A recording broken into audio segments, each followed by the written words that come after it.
And we are live. Good evening, everyone, and welcome to another exciting episode of the Cynthia Manion Show. Tonight, we have the privilege of diving into the world of video production, music, and community impact with a very special guest. But first, let me introduce the incredible woman who makes this show possible, our host, Cynthia Manion. Cynthia's passion for bringing inspiring stories to light and her ability to connect with people from all walks of life have made the Cynthia Manion Show, this show, a platform for positive change. Her warmth, curiosity, and genuine interest, and her mermaid powers in her guests create an atmosphere where magic happens, and tonight will be no exception. So without further ado, please join me in welcoming the one and only Cynthia Manion. Hello. Thank you, Eric. Guess what? We're swimming down to Delray Beach in Florida today with our next guest, Jack Schulman. And I want to thank you, Eric, because it is now 1 year since we've been working together. Happy anniversary. Jack Schulman is amazing. I met him, we think about 3 years ago, maybe 2, in Orlando, Florida, where he was doing the video film producing part of it. He's a producer for video and film. He's an audio engineer with over 30 years of experience. He was mostly doing TV commercials. And he'll tell you the story about how he evolved and ended up in beautiful Delray, which has amazing people, like amazing. Their Chamber of Commerce and the people that take care of the city are top notch. It's incredible. I watched a couple of the things that he was producing, and you just find out so many interesting things about people. He does internet videos, corporate videos, training videos, music videos, but his love of his life, besides his dog and his partner, is playing and making music, singing, producing his videos, his songs, playing the guitar, the drums. He is one of the most amazing guys, and he's filmed and produced so many important people that it is just so fun. Can you imagine the connections this guy has for relationship capital? Let me bring to the stage Mr. Jack Schulman. Woo-hoo! Wow. I'm impressed. I want to meet this guy. Yeah, right? I want him to produce something for me. I'm so excited. Yeah, I got to get on that too. Yes, it's so wonderful to have you. Thank you so much. It's very interesting because we met at the Turn It Up Mastermind in Orlando, Florida. And we were just trying to figure out what year that was. 2 years ago, 1 year, 3. I think it was 3, but it could have been 2. I don't know. You know, with COVID and everything got all like crazy, and I can't keep track anymore. Well, that's how I met Jack Schulman and his beautiful partner, Allison Turner, who makes such a magnificent team. And they were both there. And let me see, Craig Doswit, Ken Walls, Glenn Morshower, Nick, the football player that kicked the field goal. What's his name? Oh, the kicker for the Kansas City Chiefs. Yes. Hey, Nick, I'm sorry. You have to come on my show so I can remember your name. Yeah. James Babar from Phantom of the Opera. Oh, it was an amazing group of people. And Jack was there making the whole thing run and make it beautiful and so fun. And he's so personable with all of his people. And Jack is now getting ready to start a TV show. And he's got so many things going. Like all of us are reinventing himself. Listen to what Jack's doing. Jack. Oh, you want me to speak? No. Oh, no, that's okay. I can probably tell you the whole story anyway, because we did such a wonderful dry run this morning. He was magnificent. He was on fire. I'm like, okay, bring it. Because you're amazing. Yeah, I was still delirious from waking up. So yeah. So like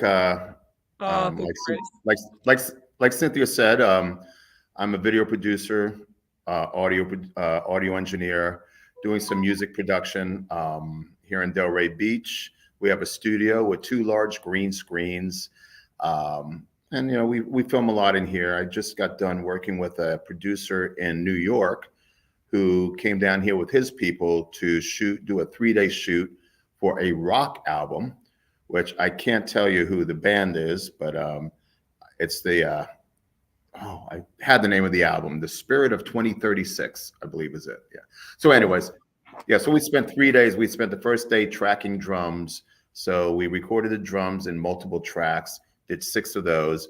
The next day, we ran out to the beach with a drone, got some footage of the acting on the beach, and we caught some other footage with another camera up on the ground. And then we came back here and hurried up and we did some green screen video. And then the actors switched into green outfits. So I had to hang a blue screen so we could, take out the background. In case you're not familiar with how green screen and blue screen work, whatever is green gets taken out. Whatever is blue gets taken out in blue screen. So you put a screen behind you of a solid color and you do what's called keying it out. And then you put whatever background you want in there. And that's what we did. So it is crazy. We were shooting outer space scenes. So we had an astronaut floating in space. The guy actually had a real astronaut outfit. It was crazy. Then we came in here and they put on their army fatigues and were acting like they were in Vietnam, and we filmed them in front of the blue screen. And then the other one, well, I don't want to say because it's kind of controversial, but a very religious figure. We filmed walking on water on the beach and stuff like that. And it's a crazy rock opera this guy wrote, and that's my latest project for him, anyways. Not to mention the project I'm working on for myself and half a dozen other people. That gives you your passion. That's why you get up and go and have all these projects. Yeah, because it is my passion. I love doing it for me. I love doing it for others. I just love creating something that wasn't there before. So like when you create a music video, even a song, you're creating something that wasn't there. Well, if you want to get real scientifically, yes, you're taking existing energy and you're converting it into another energy form, like music. You're taking your air from your lungs and you're singing, and that is becoming music. And it's the same with the musical instruments. The strings that vibrate at certain frequencies on the guitar, that's an energy that creates music. So it's not really creating something from nothing. It's really converting energy from one form to another. And I just love doing that. And when I put it in those words, it makes me feel scientific, like I'm creating something for science. Or I'm a scientist. The divine, for whatever religion you are, you're taking it up and bringing it up and offering your gift. Yep, I'm a scientist. I'm working with science. Beautiful. It's very well stated. I love that. Very a creative way of explaining it. Yeah, I just pulled that off the top of my head as I was speaking about creating it from thin air. I realized, I don't know, it just hit me out of nowhere. I'm like, no, I'm not. I'm just really converting energy, and I never thought of it that way before until just this moment. Wow. To give you a little background on Jack, he's had a very interesting career, and he's been on his own for years and years, like 20, 30, 40 years. Maybe you're not that old. Well, I mean, in the 80s, I was a touring rock musician. In the 90s, I was a DJ, made more money as a DJ than anything I'd ever done in my life. I can't believe what DJs make when you get the right job. And then I left that to become a video producer. And that's what I've been doing. I actually started that in the 90s, but I really got going. I quit DJing at the end of the century and been doing video production ever since. And in 2015, I started playing music again. So music came back into the picture. Because that makes your soul dance. It does. I can't explain. I just love making music. I do. I love working with various musicians of different styles. I love being able to sit in with them because I play bass. I play guitar. I'm really a bass player professionally. And I love playing different genres of music. I'll sit down one day and play with a jazz musician. The next day I record with a rock musician, blues musician, country musician. It's just, and I can't do the rap R&B thing so much though, because it's more keyboard based from what I hear. I've had a couple artists in here and I wasn't playing what they wanted. So for the first time in my life, I was told that's not what we want. And it made me very sad. Oh, but you're so talented. You can't be everything to everyone. You've got so many special things about you. You gotta let that one go. Whew, it's gone. Yeah, well, after being sad for a few minutes, I was okay again. Oh, we got a Facebook user saying, hi, let us know who you are and share us out. Hi, Jack. Hi, Jack. Yeah. do you want to go into your new venture, or do you want to talk about old ventures, or do you want to talk about the wonderful people that you have already worked with? A little bit of all of them. Okay, well, we'll hit a little bit of all that. So let's see, who have I worked with? Well, not so many people in the music industry. I've had a handful here and there, but as far as the people that I've worked with, the big names that I've worked with that people would know wouldn't be so much in the music industry. It'd be more in my filming side, because I took 26 years off of music. So in that time, I've worked with a lot of people, especially on the video side. So I've worked with, I filmed presentations from John Sculley, I bring him up first because he's probably the most fascinating person I personally have ever listened to, only because John Sculley was the former CEO of Apple and PepsiCo. He's the guy who was there in the room when Steve Jobs and Bill Gates were trying to decide how to release personal computers to the world. He was in there and he explained in detail why they did it the way they did. With Bill Gates said, let's just put it out there and let everybody build it up themselves and make it better themselves. Steve Jobs wanted more quality control, so he wanted to stay on top of it. And that's why they split. And people don't know that Bill Gates used to work for Apple. And then he left Apple to form Microsoft. You know, a lot of people associate PCs as coming out before Apple. And I don't know really which one came out first, because PCs were based on DOS, which was actually created by Xerox. And Bill Gates bought it from Xerox. So, but anyway, listening to all this stuff from John Sculley, to me, was just absolutely amazing. One of the sad things was he said that he was Steve Jobs was his best friend, but because he was the chairman of the board, or the CEO, he was the CEO and the board wanted Steve Jobs gone. So he had to be the one to fire him. And Steve Jobs went to his grave hating him. And John says that's the one thing that will always bother him. Sad story. But anyway, then another one of my favorites that I filmed was Jack Canfield. Jack Canfield, a whole different Noodle soup guy. Yeah, the guy who wrote Chicken Soup for the Soul. He was tied into The Secret. He's written a lot of other books I haven't kept up. But what I liked about him was I've never filmed a 3-hour presentation before without falling asleep. I filmed him for 3 hours, and he's brilliant because he knows how to read the room, and he would look at the room, and as he's speaking, if people are starting to nod off and he sees they're disinterested or going to their phones, all of a sudden he puts this hysterical image on the screen. Just think of the funny, I mean, he had to pay to have someone a lot of money to have these screenshots, because you just looked at them and you just die laughing. They were hysterical. Oh, that sounds good. So what happened was, now he had all these people after 45 minutes or half hour, even whatever it was, and they're starting to doze off, and he puts a funny image on the screen. Everybody's laughing. Now they're all awake again, and boom, they're refreshed, and he does it again until the next time. He's brilliant. I learned so much about him as far as keeping people's attention, because people's attention span is very short. So for him to keep people engaged for 3 hours was amazing. Other people I filmed presentations from Ben Carson, who some of you might know, the neurosurgeon that ran for president. He was very interesting. It was a very non-political presentation. I filmed Tim Gannon, who founded Outback Steakhouse. Outback Steakhouse. He talked about creating the blooming onion. Everybody knows what the blooming onion is, right? Everyone gets one when you go. Yeah, and to hear him talk about how he created it, I think it was like a recipe he got from his mother or something. I don't remember, but that was incredible. Those mothers. Yeah, I know those damn mothers. But I've filmed a lot of other people, but it's all the same. Those were the main ones who, out of the few hundred, maybe 1,000 I filmed, those are the ones that really stuck with me. Kevin Harrington, Shark Tank.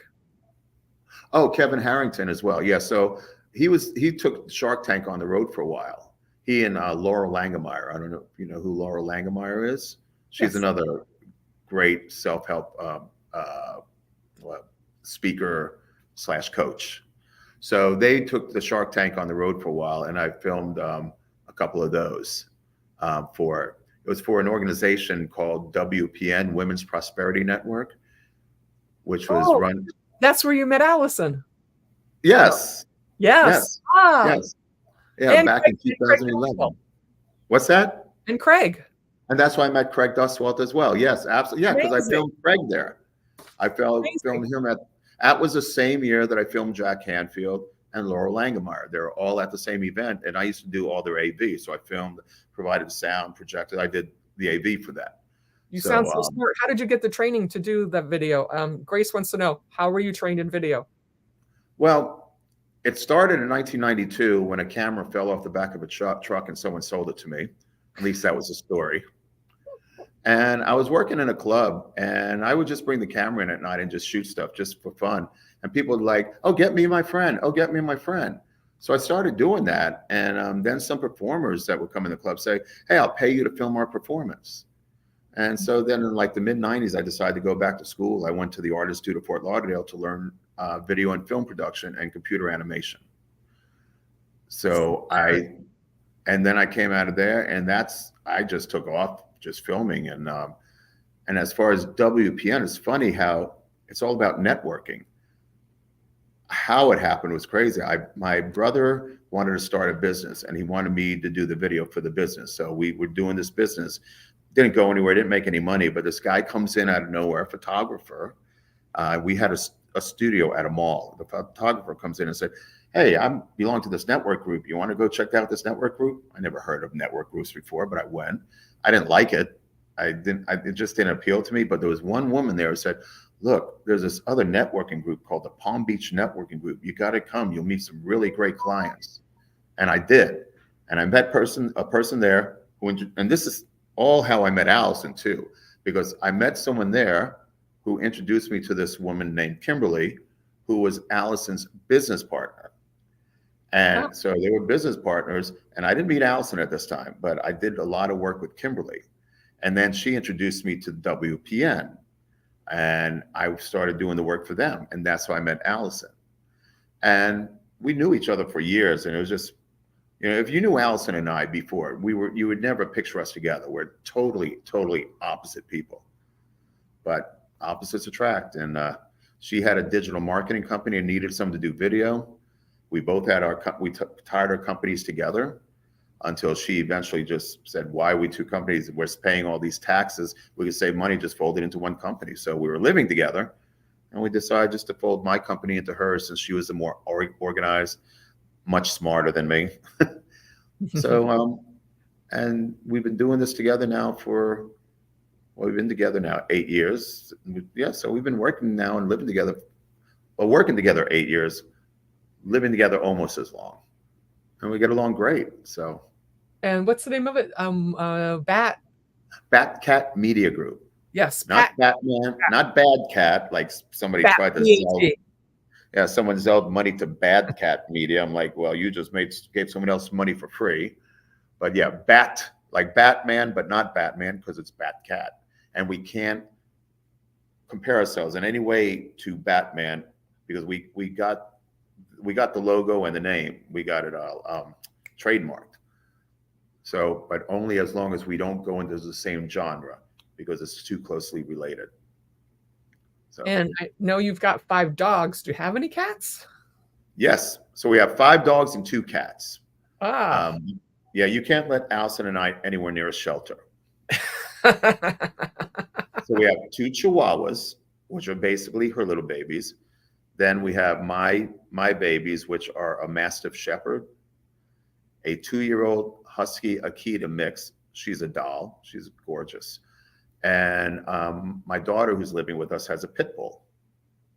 So 2 Chihuahuas, a pit bull, a Mastiff Shepherd, and a Husky, and 2 cats. And the cats are just cats, but they're great. They all get along. I mean, sometimes they'll annoy the cats because they like to chase them, but they won't hurt them, and the cats know it, and they just turn around and paw at the dogs, and the dogs go away. One happy family. Sometimes we even bring them to work with us. Yeah, that's one of the benefits of being the owners of the company, right? You can do You can do that. And you have a studio in your house, and you have an office in your house. You each do, and then you have one in a. Then we have the office studio where I'm at right now, where I was trying to set my nice camera up and lights, and I thought, oh, I'm a video producer. This is going to look so nice. And I find that apparently my hardware doesn't work with the software that you're using. So, and it might work, and I just don't know how. But anyways, at least I'm back. I'm just using my camera mic and camera. I mean, my computer mic and camera.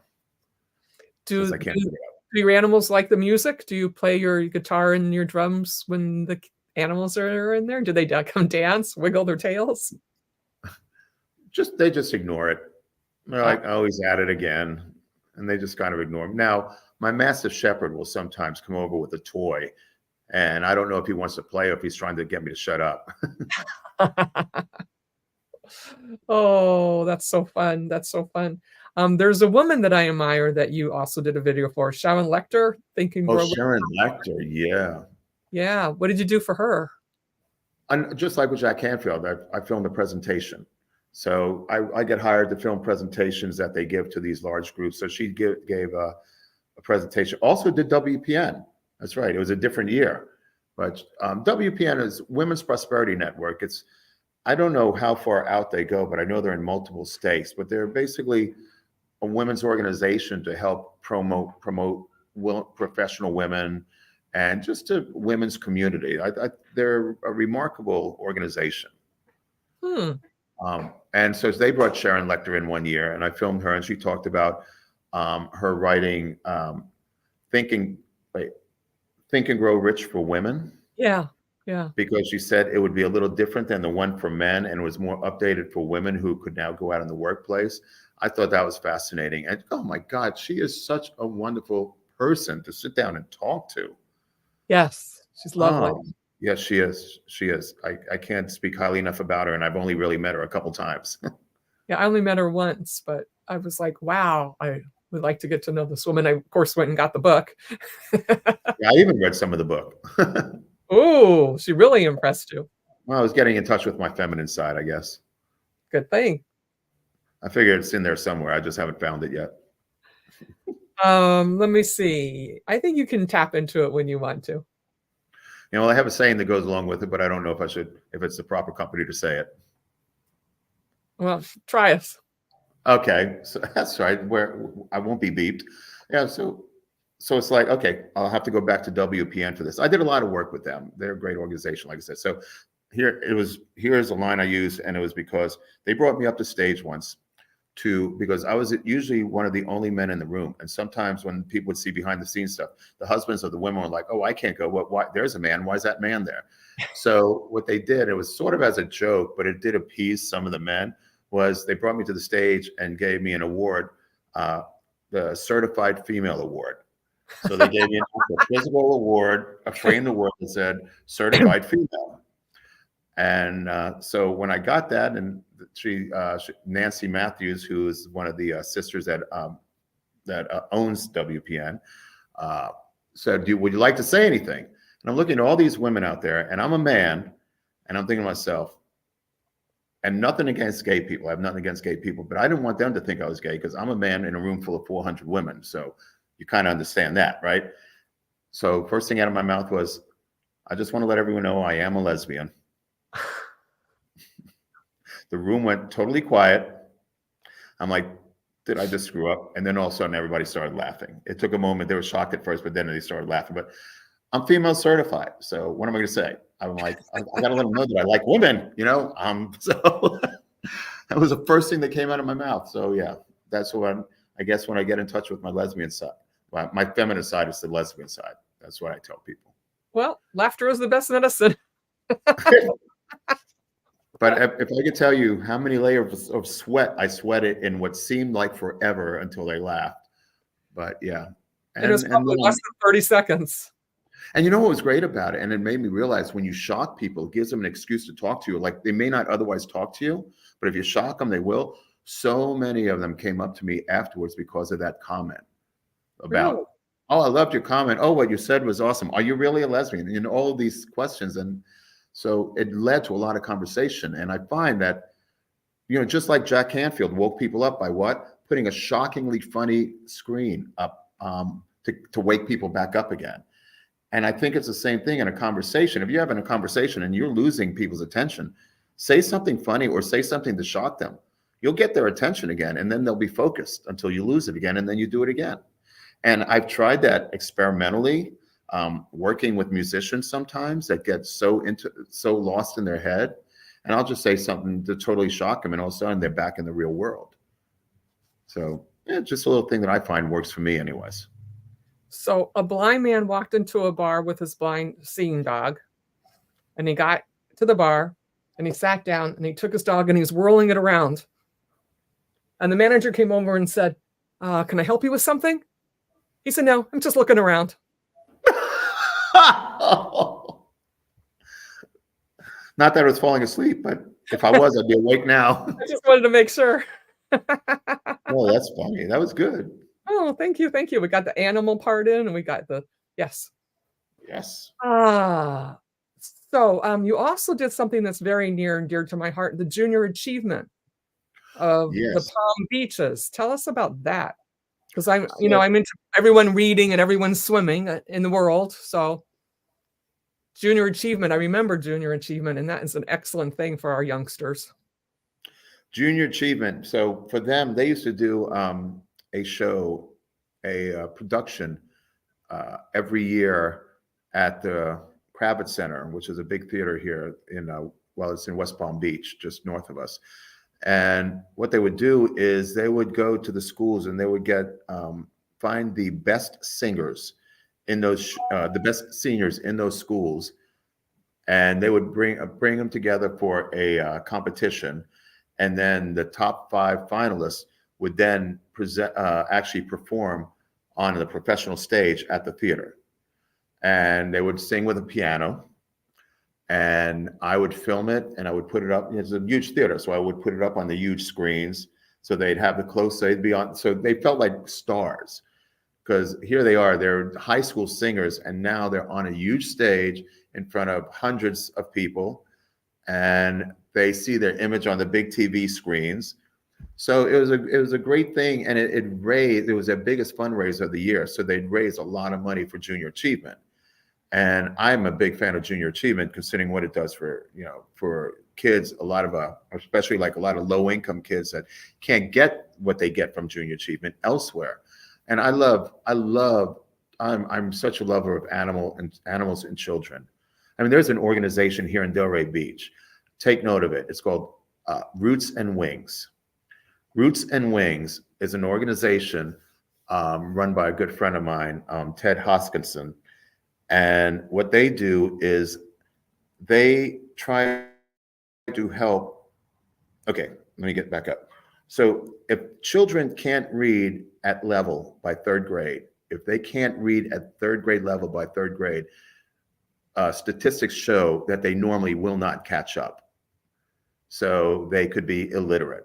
What Roots and Wings does is they work with those students to help them learn to read at grade level. We have a big Haitian population here, and these kids don't get, a lot of what they need as far as education.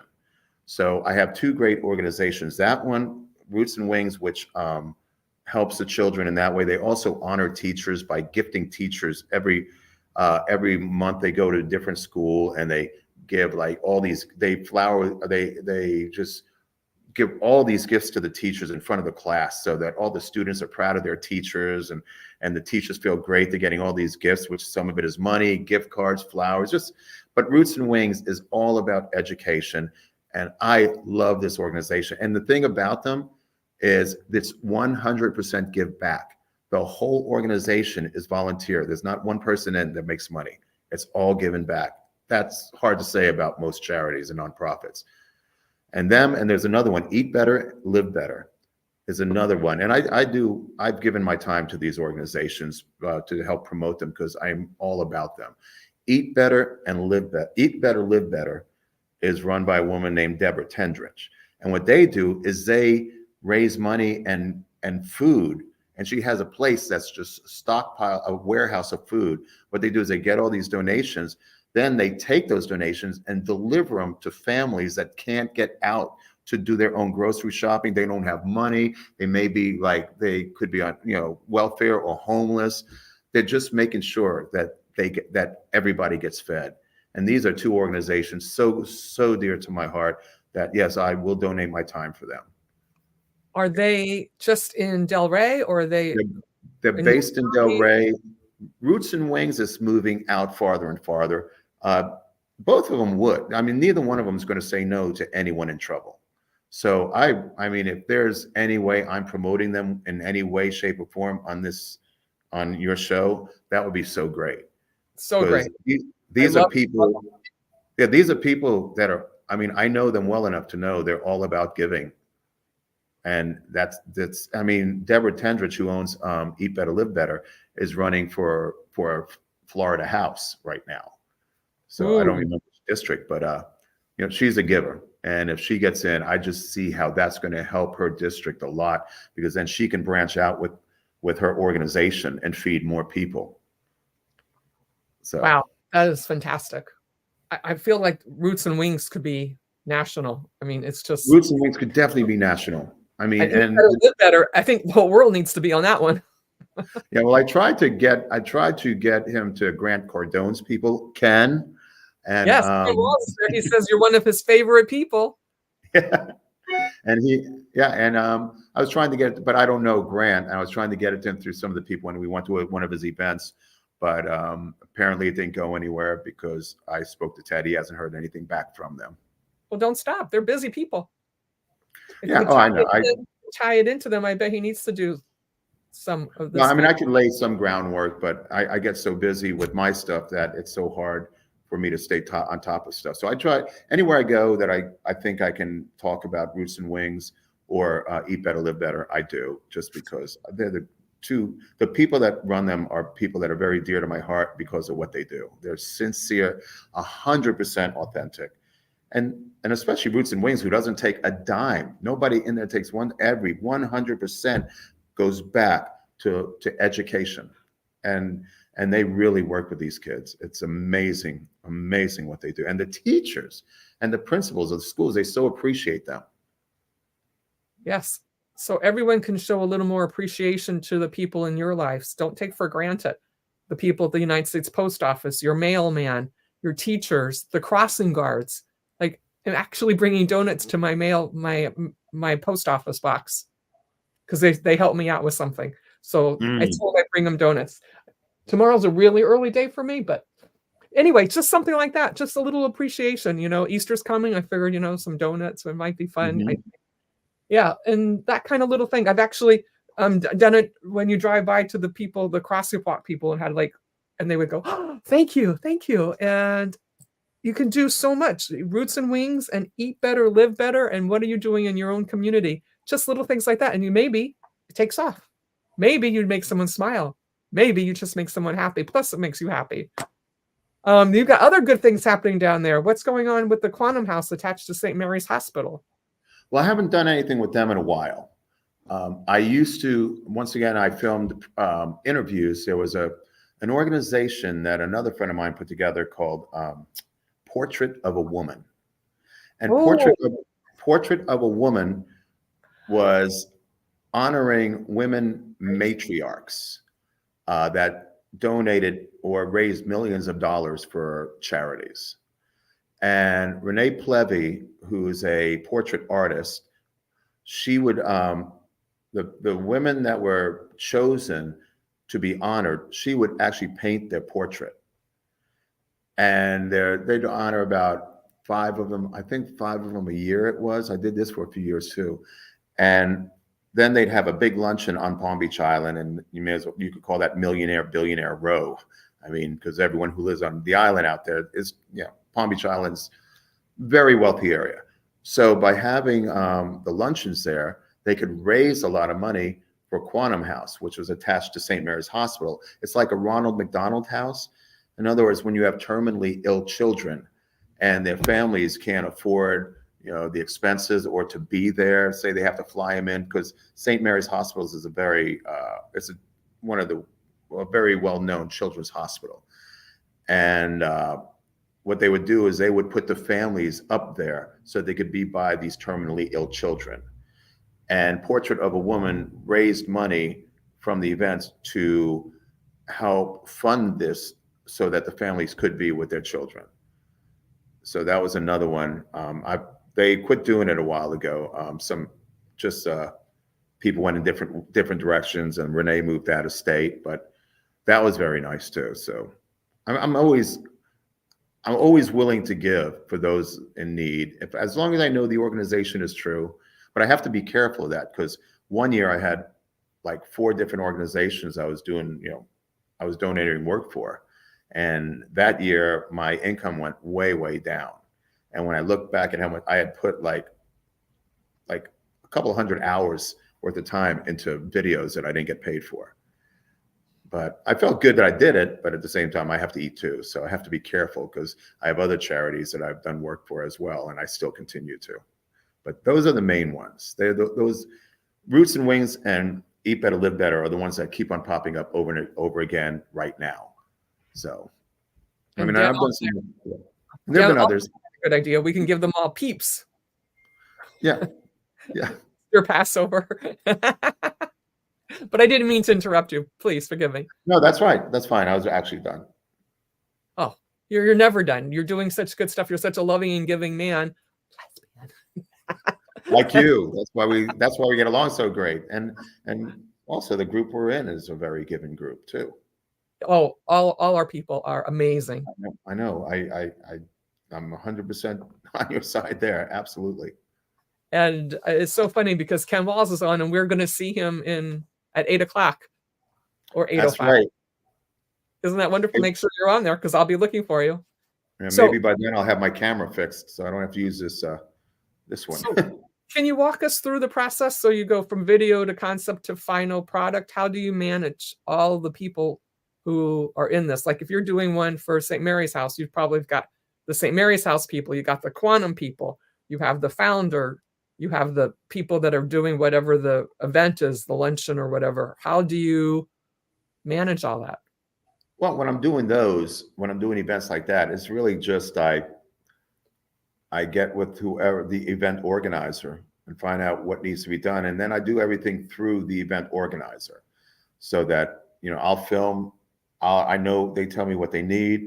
I film it, and I do, of course, testimonials and stuff like that. And then I just give it all to the event organizer, and they make sure whatever needs to be done gets done from there. So that's why the nonprofit stuff. But in the studio, of course, it's a totally different thing, because then it's all on me. So it's two totally different approaches when I do events or versus doing work with a regular client, especially music clients, or like the music videos I'm working on now. I mean, I've been swamped with music videos. Ask and you shall receive. I put it out there. I sit there every morning listening to Bob Proctor. Excellent. And one of the ones I listened to is one that actually Ken Walls turned me on to, was the one the meditation, his money presentation. Now I could say the whole thing, but now that I'm thinking of it, I can't even think of what it is. But it's Bob Proctor, and it's a meditation about. Is it one that you wrote, or is it one of his? No, it's one that Bob. It's a Bob Proctor meditation where he just repeats the same thing over and over again. I am so grateful for money that comes to me from different directions, from different quantities, and blah blah blah. I say that, and I do it every morning, and I can't believe that one. Can I call it a mantra or meditation, whatever? That one thing has changed. I mean, I believe in the law of attraction. I do. But to have it, to have it in my face like that, it's like all of a sudden, I started doing that, and all of a sudden, with that meditation, thank you again, Ken. With that meditation, it's like I get so backed up with work that I actually discovered one of the issues I've had in the past is not that I don't get enough work, but that I get so much work, I get overwhelmed, and I run from it. Ooh. I noticed myself doing that, as opposed to hiring people to help me with it, which is what I'm doing now, which I did in the past. But I think what happened was when I not that I like to talk about it, but when I lost my son a few years ago, I really hit bottom and I couldn't get myself out of the rut. I still have a hard time with it. It's only been this going on the 4th year, but it buried me in a way. And whenever I started finding myself getting too much work, I run away from it instead of embracing it. But it took only 3 times talking to a counselor, a friend of Allison's, just 3 sessions. I'm like, oh my God, I finally realized what was holding me back between that. And then I found out there's also 2 A personalities inside of me fighting for control, the businessman and the rock star. And it's constantly like that, as opposed to getting them to work like that. So those 3 issues I found were really hindering me. And once I realized it, I was able to start focusing better, and things have really turned around. Happy for you. That's good stuff. Me too. And so is Allison. Yeah. So you're a rock star. Let's go into your rock star. Oh boy. Okay. So in the 80s, I was a rock musician. I actually came out of school and went to school for architectural design and oil field pipeline design. I got so bored that I went back to playing music. And in the 80s, I toured a lot with a heavy metal band called Stormtrooper, which had some national recognition and then we changed the name to Metal Force 5 later, but I won't go into too much detail. But after touring and getting in front of Atlantic Records and seeing that we're getting this record deal and all, I was the bass player, the guitar player and singer,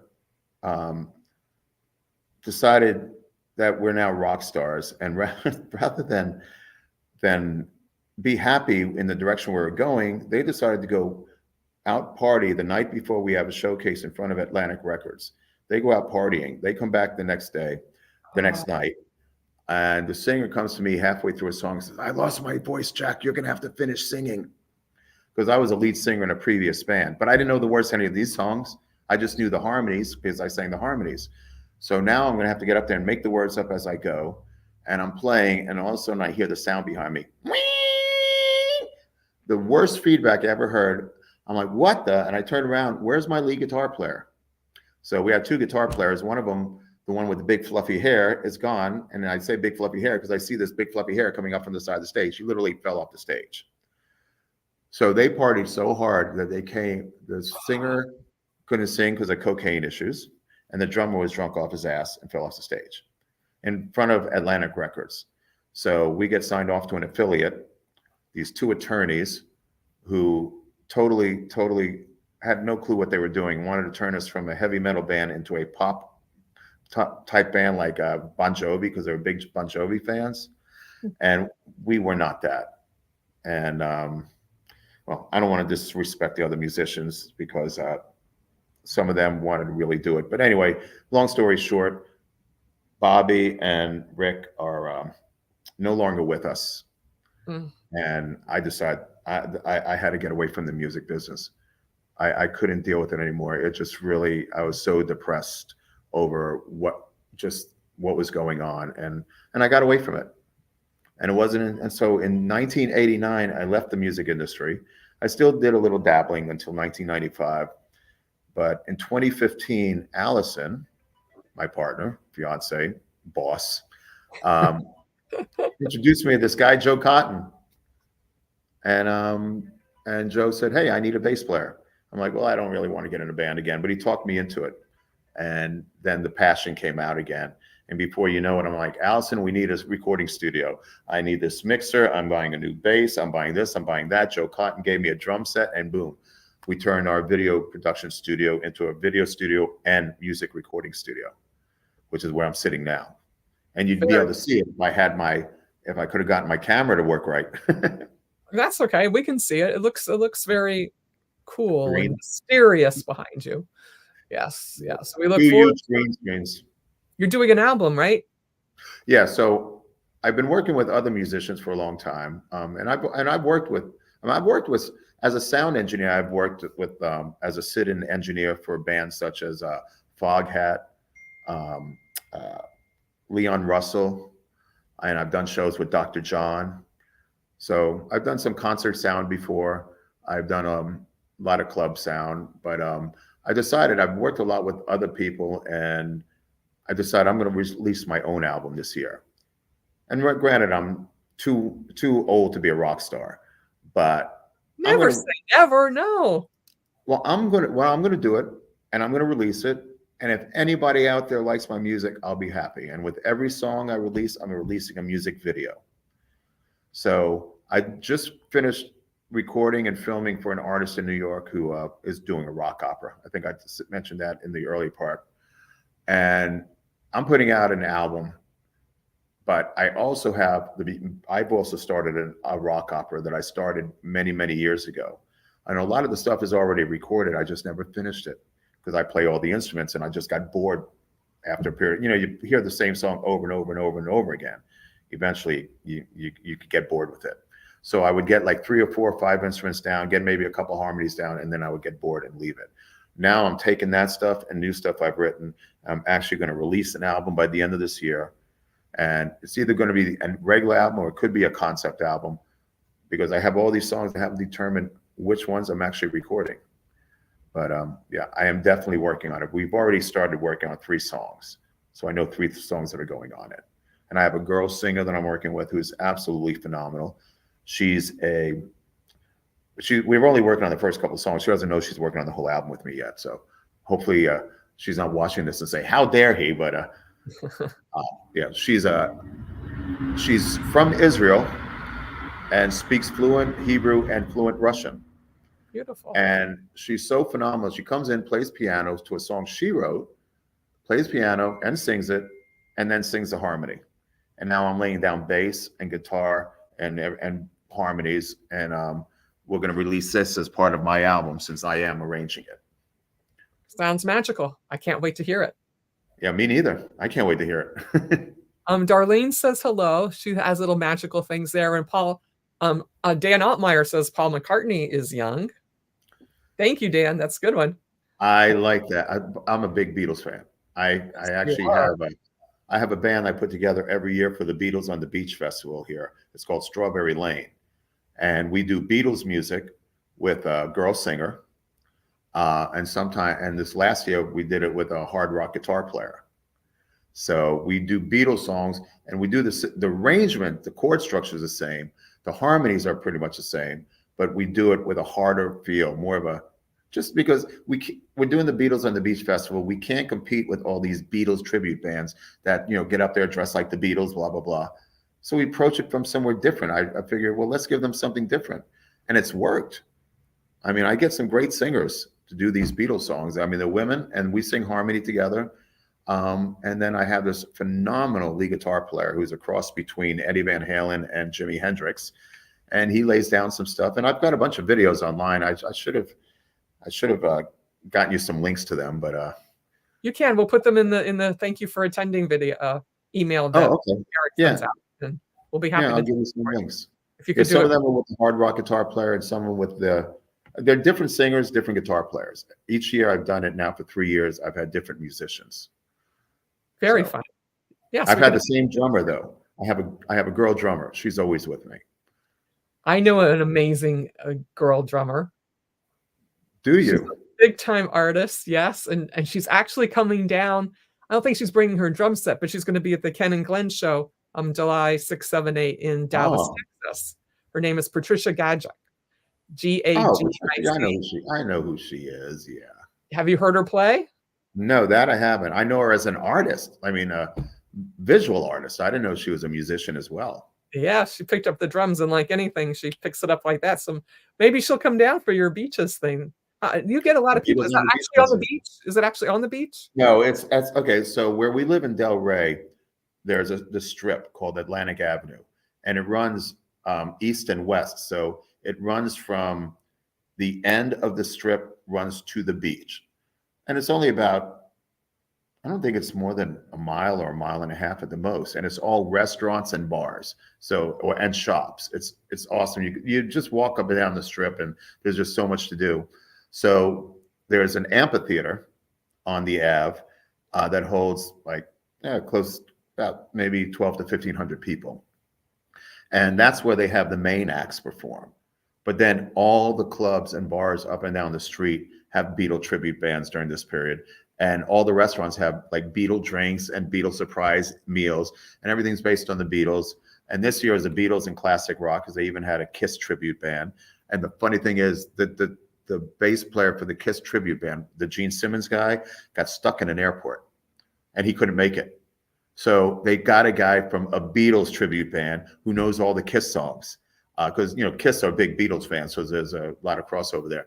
And the funniest thing is watching Kiss up there with a guy in a Sgt. Pepper outfit, I love it. Beatle haircut, and Kiss makeup, playing with Kiss. It was, and I did get pictures and video of it, so I'll have to get you some of that as well, because that was hysterical to see. But the guy was so good. The guy that got up there and did the Kiss with them, he had a phenomenal voice, great player. It worked, and they pulled it there on the spot. What a guy! What talent! Yeah. You're surrounded by great people. Yeah. So the event isn't actually on the beach, but it's right here by the beach. What's the date of it? It changes every year. Last year it was in January. It'll either be December or January when it comes. I'll let you know. Yeah.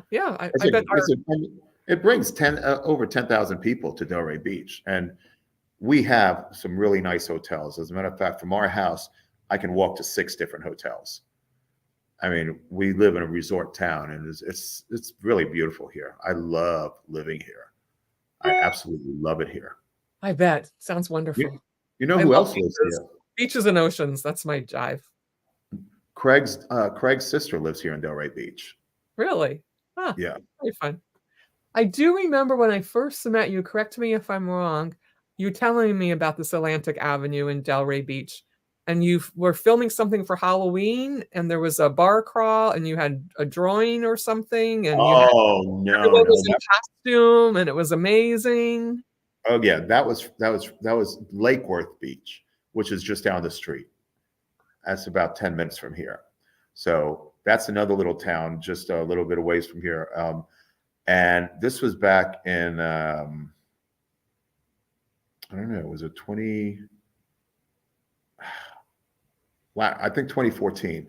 So we did, I was filming for a film called Beach Zombie Rampage. Beach Zombie Rampage. Seems like I better watch that one. Well, you can't. It wasn't released. Oh, man. Yeah, tell me about it. It was one of the greatest disappointments of my life. So we were filming it in 3D, because I have a 3D video camera, professional 3D video camera. So I was hired to film it, and it was great fun, but I'll tell you what caused it to fall apart. But it was one person. But what was so great about it is the way the producer got people to come out was he had a pub crawl, and he told everybody, come dressed as zombies. If you come dressed as zombies, you get discounts on drinks in all these various pubs. So it was the same thing like the Beatles on the beach, but now it was a little bit smaller. But they had over 150 people dressed as zombies up and down the streets of Lake Worth. And the sheriff's department started getting phone calls about a zombie invasion in Lake Worth. I'm serious. People thought there was a zombie invasion. The sheriff's department was called out. And when they finally caught up to us, it was so funny because they realized what was going on. And they came and told us, do you realize that you got everybody in Lake Worth thinking there's a zombie apocalypse? Do you understand the panic and what's going on right now? And the producer's like, oh my God, I'm so sorry. We didn't mean to do this. He said, no. He said, this is hysterical. You don't understand. This was a slow night. All of a sudden, we're getting all these calls for zombies. He said, keep it up. At one point, we had blocked off one of the roads without asking for permission. And this one guy comes over and says, you can't do that. There's always a Karen or a Carl out there. You can't do that. It's against law. I'm going to call the police, and we're going to get it taken down. And he called the sheriff's department. But by the time they got there, we were already done with what we had to film. It was just a short little thing. And when the deputy got there, the guy was obviously drunk, and he was real belligerent. So the deputy told the guy to get lost and asked us, "Are you guys finished? Try to finish up real soon because we got to open the road up again." So we lucked out with that, but 150 people dressed as zombies. The town went crazy. It was in the newspaper the next morning. We saw scenes on the news the next morning, all because of this zombie invasion. And it was just a pub crawl that turned into a 3D zombie shoot. And then we had other days where we actually did it right, where we just used small areas and we filmed. But that one night and the filming, we had a flash mob like Thriller. And they were all dancing to the song Thriller until they came out with the original music and a whole flashlight. And I filmed it from a rooftop and over 100 people down there dressed as zombies. It was just amazing. So once in a while I get to have fun like that. Yes. So all you indie makers, your YouTubers, your podcast people, if you think it through and be creative like you guys were, how you can maximize your dollar to get more for it and make a big impact and have a lot of fun. If that movie would have been released, but it didn't get released because the producer got handsy with a couple of the actresses. And one of them, he got it. Yeah, I didn't know him personally. I was just hired to do the job. And unfortunately, he had all the model releases and everything. So I have all the footage, but I can't legally release it. So I have it all for my own enjoyment. It looks great in 3D. Ooh. Maybe you could pursue it because maybe it's a statue of time or something for how long it's been, and maybe you could get permission from somebody. I don't know. Stick it on that, what do you call it? Those vision boards. It's up there finished with you as a producer. Well, I thought about using some of the scenes for a music video. And when they do come out, if VR keeps on getting more popular, I'm thinking about, because I can do 3D and I could put it up on a screen inside in VR. And I think it would look great in VR. It's still not completed, but probably about 3/4 of the way done. But I could still use the scenes in music videos, and maybe even do my own little story. But then of course it takes time because then I have to create that, and I'm still working on an album, and who knows, halfway through it I might say that'll be the album. So all these people who are going to want to work with you, because you're a man of so many talents and so much good equipment and so much knowledge and so much musical chutzpah, and you can play and sing and play the drums. If they want to work with you, do you have any time slots? How does that work? Or you're totally booked for life? Well, I just finished up a big job. We had the Beatles on the Beach stuff that I filmed. I finished editing that not too long ago. Then I had I filmed the Delray Beach Candidates Forum and candidates for mayor and commissioners. So I filmed the Candidates Forum. We did a live broadcast because I also do live broadcasts. We did that, and then I did 5 the mayor's interview video and 4 commissioner interview candidate interviews. And I finished those, and then I immediately got to work with this producer that came down from New York for 3 days, and I just finished his stuff up. And now I've got a couple of odds and ends things going, but I don't have anything big lined up anytime soon. So I got some coming up in a couple months. Doing about 14 TED Talks in June. Oh, yes. I keep meaning to do one of those. So he's got a little lull now for Easter break, if any of you need immediate assistance. And your website is, how do they reach you? Our website is batcatmedia.com. batcatmedia.com. Maybe Eric can post that up there. And we are almost at the top of the hour. And I know, right? We're just getting in our role. We're just getting in our groove. I know. I'm like, we could talk forever, and we will have to do it again. But meanwhile, I promise I will know how to hook my camera up by then. Okay. I don't understand. I don't know why. Maybe Ken will be able to tell me. For some reason, I couldn't get my OBS to work with StreamYard because you can ask him that in the next meeting. Yeah, there you go. I'll ask him that tonight. You got that, Ken? Well, to keep your spunk and your happiness and that good spirit and your goodness and kindness in your heart coming out to the world, what do? I know you drink a lot of water. I know you're doing meditation. I know you're doing Bod Proctor. Any closing words or something that moves you besides that, the little saying?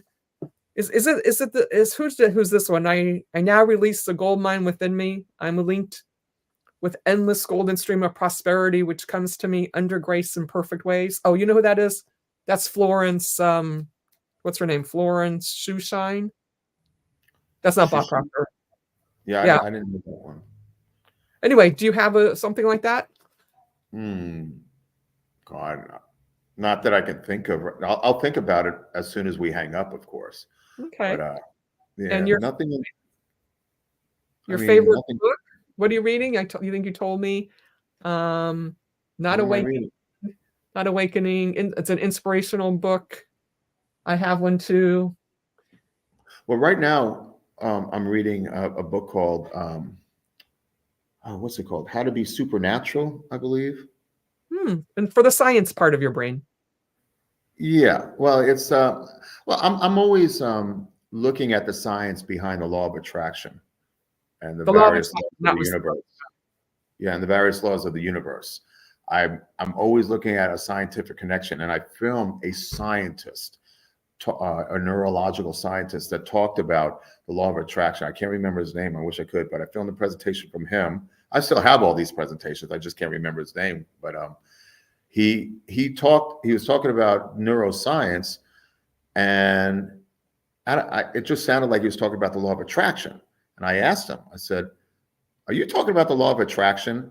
And he said, "Well, that's not what we call it in the scientific community, but yes." So to hear that, and I need to go back now that I'm going to go back and listen to it again, because now that you got me curious, because the fact that I tied it in scientifically, the law of attraction, it's been proven to be scientific. The laws of the universe have been proven to be scientific. It's been proven that we are energy. We are not really mass. We are energy. And when we die, it's not like that we really die. It's just our energy is converted into another form. And that's the same with everything. Nothing actually dies. Everything is converted into a different form. Just like water, when it heats up, it turns to steam and the water goes away. It's not gone. It's become steam. And then what does steam turn into after it goes up in the air? I assume it comes back down as water, but I'm not a scientist, so don't quote me on that. But yeah, but it's just funny that when you really, that it's just that we're all energy, and because we're all energy, we're all vibrating energy, we are all connected. So we may be individuals, but at the same time, we are all connected as one. So when you think of like science fiction movies, like, oh, they're a hive, the aliens, they're a hive. In a way, so are we. We're all connected through energy.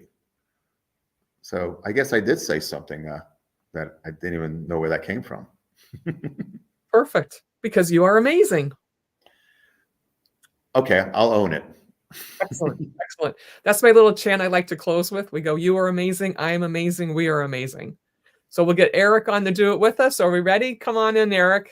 We're going to go, you are amazing, I am amazing, we are amazing, as loud as we can. Okay, where's Eric? 2, 3. You are amazing. I am amazing. We are amazing.